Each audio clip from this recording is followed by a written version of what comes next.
Hello, my name is Rita Cable. I'm going to tell you a story about a woman named Marilyn. Marilyn is a woman who's got a fighting spirit and a good positive attitude. She was diagnosed with cancer last year in October of 2015. She has decided she is not going to let this cancer get her down. She's going to live at the fullest that she possibly can.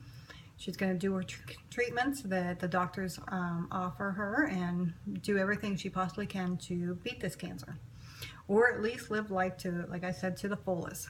She's one of these people that you have to admire because she does not let anything or anybody make her feel that she can't beat this. And that is a very good attitude to have when you're trying to fight cancer and you're going through chemo. Now, her chemo treatments are once every 3 weeks. Her first chemo treatment was 5 hours long. Her second chemo and her third chemo was 3 hours long. Now, this means that when I say 3 hours, this means that she goes in, they set everything up. That may take a half hour. And then she sits there for 3 hours getting Zostin, IV fluids, blood work, and then her chemo, and then an antibiotic, I believe. And then she is doing her chemo treatment, sitting there. She gets to munch on little things, and she tries to make the best of it. Her whole thought is when she goes in, she tries to be positive. She looks around, sees who's there. If she knows any of the other patients, she'll chit-chat with them a little bit, try to bring their attitudes and their spirits up a little bit. She's just got one of these spirits that you just gotta love her. She goes on after chemo, she'll go out to dinner with her daughter, and that's because she knows that's the one day that she's gonna actually be able to eat anything. 3 days after having chemo, she knows she's not going to be eating. She's going to be nauseated. She's going to be dehydrated. She's going to be miserable. But that does not let her down or get her down. She wants a fight no matter what.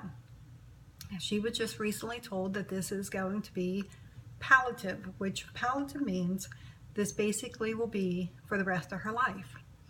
So they are going to treat the cancer and try to shrink it, but the type of cancer that she has may never go away. At first, I think it was the first time I actually ever seen her get to the point that she doubted the treatments and everything. But then that very next morning, she got out of bed, she called me up and said, I'm ready to go. And that meant she was back on track. She was going to think positive, be positive, and she is back out doing her thing. So in order to keep her spirits up, Marilyn loves the bingo. So she goes to bingo, she goes to casinos when she can. When she's feeling good, she goes and visiting with her family members. She just tries to keep on the go. On her bad days, she will stay home and she'll rest and everything, but she still, when you call her, you talk to her, she still has a spirit that makes you think that everything's going to be okay. And I think if everyone would just look at life like she does, life would just be so great. We would all have this fighting spirit and want to do good and want to do great in the world. She just makes me, when I'm around her, feel good.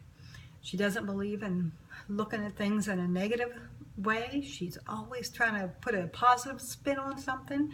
If the doctor, when we were in the office the one day, she told the doctor, well, she was listening to the doctor, and the doctor said, well, Marilyn, we have two options. We could, one, do surgery and take all the cancer out, or two, we could sit back and do nothing.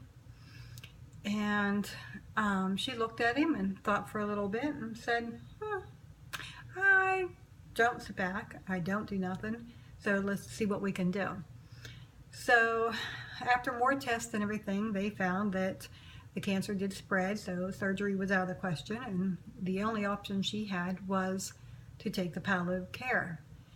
And I thought that would knock her down and knock her spirits down, but it has not. It has made her stronger, made her willing to open up her mind even more if that's possible, and look at things and everybody in her life.